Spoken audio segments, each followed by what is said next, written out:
Hi, everyone, and welcome. My name is Regina, and I'm the Programs Committee Co-Chair of the Women's Professional Network, which serves the Thomas Edison State University and New Jersey State Library community. We are really excited to celebrate Women's History Month with a series of interviews of women from New Jersey in the higher education world. Our guest today is Dr. Keturah Harris.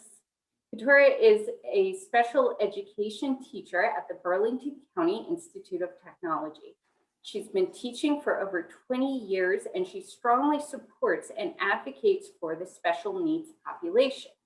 She's earned her Bachelor's of Arts in Psychology from Rutgers University-Camden, her Master's in Arts in Educational Leadership from Delaware Valley University, and her doctorate in education in the Educational and Transformational Leadership from Concordia University.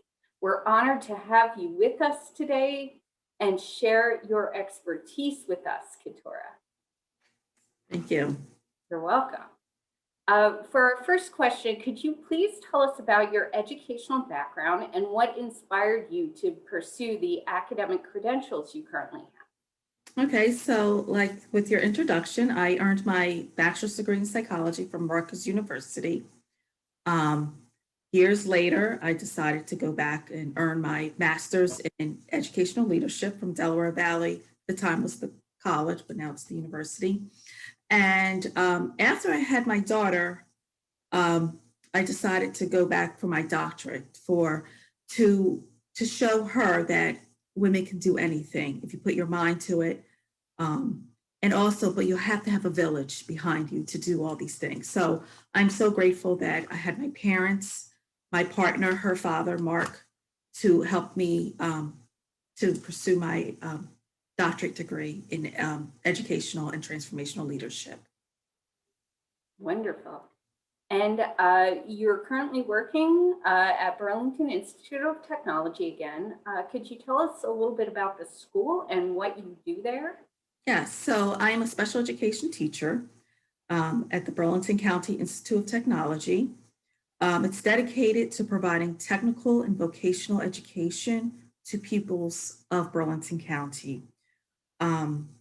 The uniqueness of the program offerings and instructional strategies require pupils who apply to provide academic and social records that demonstrate their ability to meet the rigors of the technical and vocational course offerings. So it's a non-traditional classroom setting. So the students there, it's a 9th through 12th program. Students are admitted through the sending districts throughout Burlington County, and they have the opportunity to pick up a trade. They can either have two choices. They can either go to the workforce or go to college. So it's been a great experience for me just to see the students grow and even come back and be like a student teacher, or you'll see them in the workforce as an LPM, an RN. I've seen students who become doctors, or in the regular trade that will come to my house and work on the plumbing. So it's very nice to see those students back and being productive. And I imagine it must fill you with such a sense of pride, especially to see some of your students who do go on to become teachers as well. Yes. Since that's what you do. That's wonderful. Yes. What is your favorite thing about working with your students? Well, just the daily interaction with them. I enjoyed helping them to understand the content of any course because I'm a special education teacher. So I have that capability of going to different courses that I feel comfortable in, and just having a great workforce with the administrators also. And I love when they see the connection between what they're learning and between their lives too. So it's great joy to see that. Wonderful. And in addition to your work, you're also involved in nonprofit organizations for higher education. In your experience, what do academic organizations like the ones that you're involved with have to offer their members, and how has working with these organizations helped you to develop as a professional and an academic as well? So important to have a tribe. The Professional Educational Association provided a sense of belonging. So you want to have a sense of belonging in your profession. Also, it enhanced my professional development, mentoring relationships, and network with others. Each one of these definitely impacted me positively. So,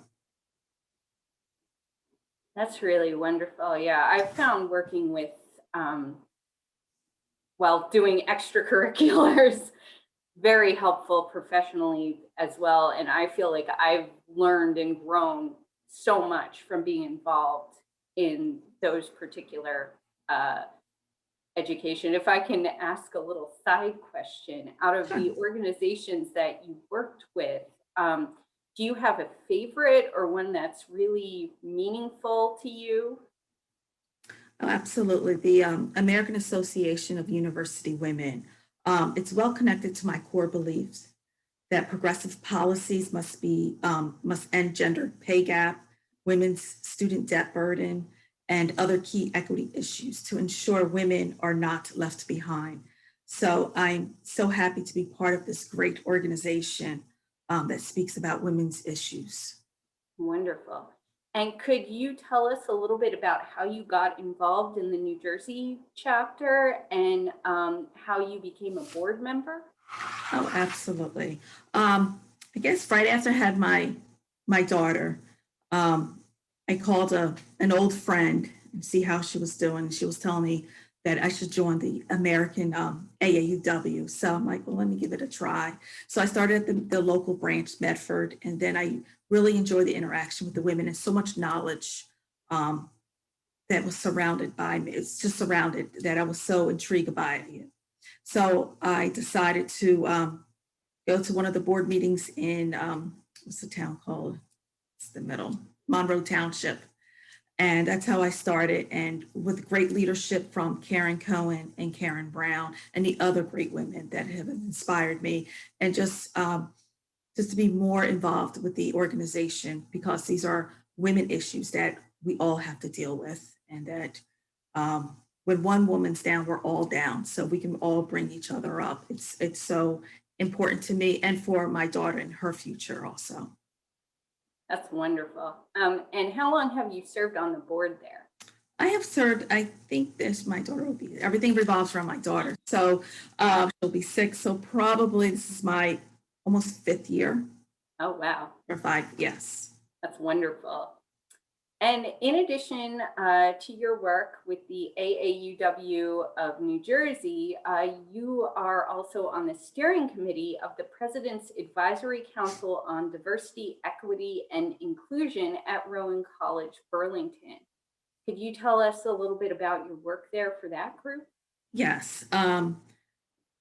The President's Advisory Council on Diversity, Equity, and Inclusion at Rowan College at Burlington County was created to implement the college's vision of creating a workplace environments that values diversity, where everyone is accountable for their actions and empowered to express entrepreneurial creativity.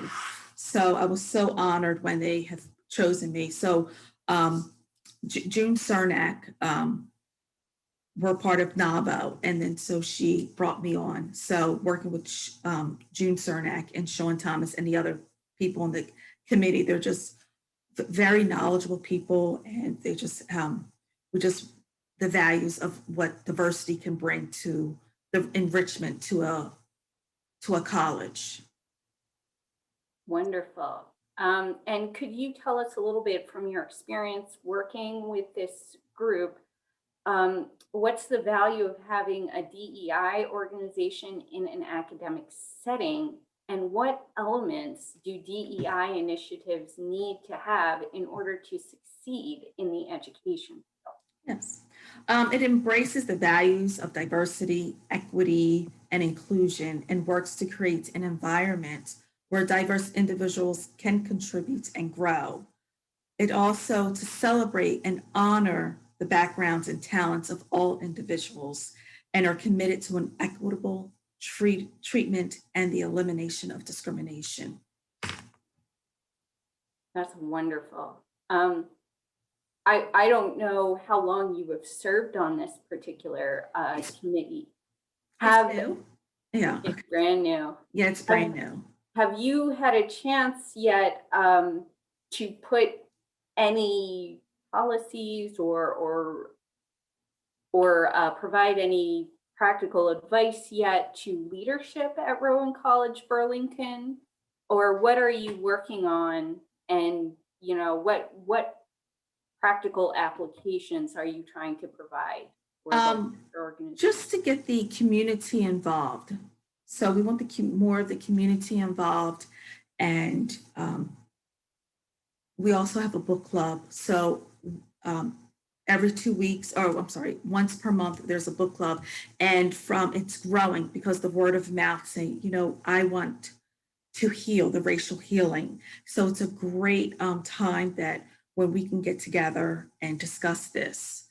And we have people from the community that want from all backgrounds are coming. They just from word of mouth. And it's such an honor to be there, just to hear the stories and to relate to them, or just hear their pain from all people. And it's a great opportunity for all, just bringing people in Burlington County and elsewhere just to talk about issues that we never talk about before. So it's very inspiring, and I enjoy it very much. And with great leadership from the steering committee and the support from Rowan College, from the president and the board. So very positive. That's wonderful. Yes, I found that too. Having the conversations in small groups can be incredibly powerful, and you can learn so much from your peers and your colleagues, and it's invaluable. It really is.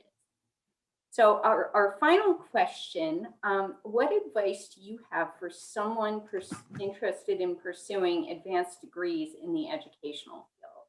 Yes, I think women need to be professional. Everyone needs to be professional, but in their interactions, and appear confident without overstepping. So it's okay to be feeling confident in what you do. If you know information, it's okay to express yourself. They should be knowledgeable in the field and able to communicate effectively. They should be team oriented and willing to take advice when it's necessary, direction from others. Networking in a close-knit tribe are the key factors to a career advancement. So it's important that just to always be a lifelong learner. I really, truly believe that. So that's wonderful. Thank you so much for sharing your expertise with us today. Is there anything you would like to add to close us out? No, I just want to say that I'm very humble and grateful that you interviewed me. So I can't wait to see it, and just to hear other women's stories too, so I can learn from that and then share it with my daughter and my students too. So the more knowledge I have, and I love to share knowledge, so it makes a better world. Wonderful. Well, thank you so much for being here with us today, Dr. Harris. Your experience is